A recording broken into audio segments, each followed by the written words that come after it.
اللہ کے سوا کسی اور کی اطاعت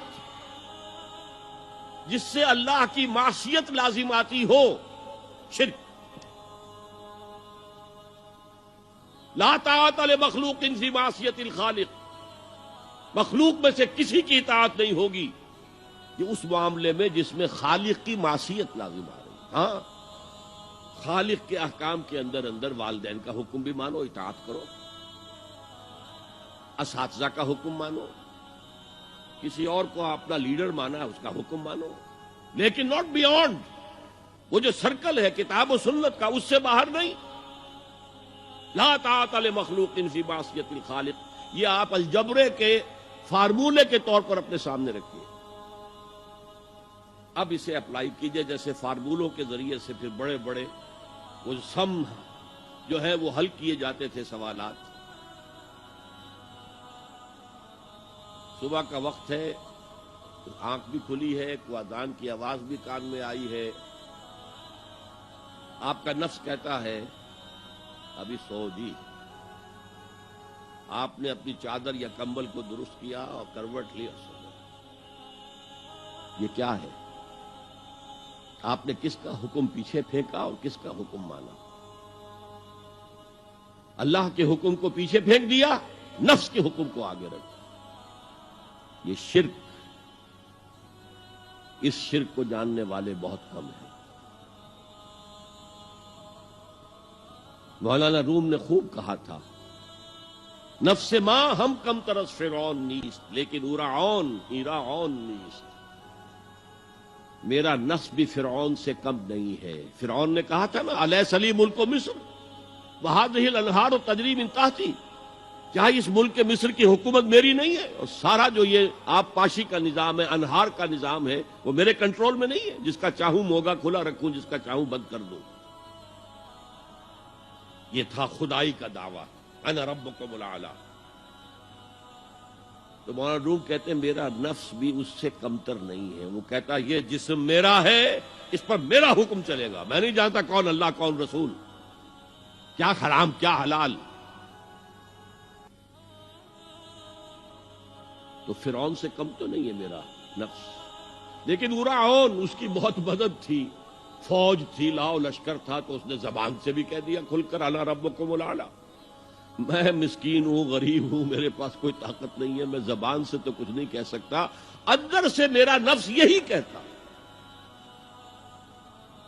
یہ نفس کی حکومت قرآن کہتا ہے، میں حیران ہوتا ہوں، دو جگہ یہ مضمون آیا ہے، ارأیت من اتخذ الہہ ہواہ افانت تکون علیہ وکیلا۔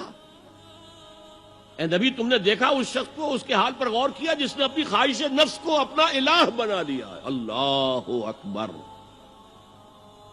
الہ، لا الہ الا اللہ، کلمہ توحید کا مرکزی لفظ یہاں آ رہا ہے، من اتخذ الہہ ہواہ، جس نے اپنی خواہش نفس کو اپنا معبود بنا لیا، الہ بنا لیا۔ افانت تکون علیہ وکیلا، کیا آپ ایسے شخص کی کوئی ذمہ داری لے سکتے ہیں؟ سود حرام ہوا کرے جی، حرام ورام، ہمارا دھندا جو ہے وہ آگے بڑھ نہیں سکتا، تو اللہ کے حکم کو پیچھے ڈالا، نفس کے تقاضے کو آگے رکھا۔ کون معبود ہے آپ کا؟ نام عبداللہ رکھیے، نام عبد الرحمن رکھیے، ہے عبد النفس، نفس کے بندے، نفس کے غلام۔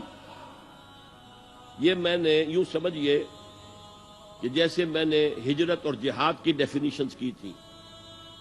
ہجرت کا بیس کیا ہے؟ پوچھا گیا ای الہجرت افضل یا رسول اللہ، اے اللہ کے رسول بتائیے سب سے اعلیٰ ہجرت کون سی ہے، افضل؟ فرمایا ان تہجر ما کرہ ربک، ہر اس چیز کو چھوڑ دو جو تمہارے رب کو پسند نہیں۔ آج رات ہی سے آپ ہجرت شروع کر سکتے ہیں۔ جائزہ لیجئے کیا کیا چیزیں میری زندگی میں خلاف شریعت ہے، جو اللہ کو ناپسند ہے، فیصلہ کیجئے کہ آج کے بعد نہیں ہوگی۔ ہجرت شروع ہو گئی، افضل الہجرہ، سب سے افضل ہجرت شروع ہو گئی۔ لیکن ٹاپ پر لے جائیے تو یہ ہجرت جب اللہ کے دین کو قائم کرنے کی جدوجہد اس مرحلے پر آ جائے کہ اب باطل کے ساتھ ٹکراؤ ہے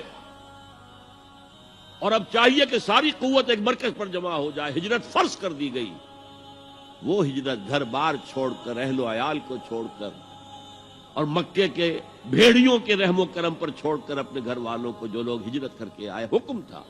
ہجرت مدینہ فرض تھی، ہجرت حبشہ فرض نہیں تھی، صرف اجازت تھی کہ جن سے سختیاں نہیں جھیلی جا رہی مزید وہ چلے جائیں۔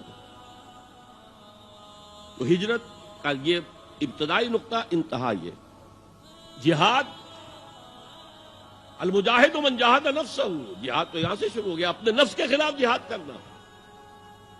صبح نفس نے کہا ابھی سو جاؤ، آپ نے نفس کی بات کو رد کیا، اپنا کمبل اٹھا کے پھینکا، اٹھے، وضو کیا، نماز کے لیے آپ مسجد چل دیے، آپ نے جہاد کیا نفس کے خلاف۔ یہ افضل الجہاد ہے، اور سب سے چوٹی اوپر یہ ہے کہ جب وہ حق و باطل کی جنگ ہو تو جان ہتھیلی پر رکھ کر میدان میں حاضر ہو جاؤ۔ هي الحلقات تحفظني بآيات من القرآن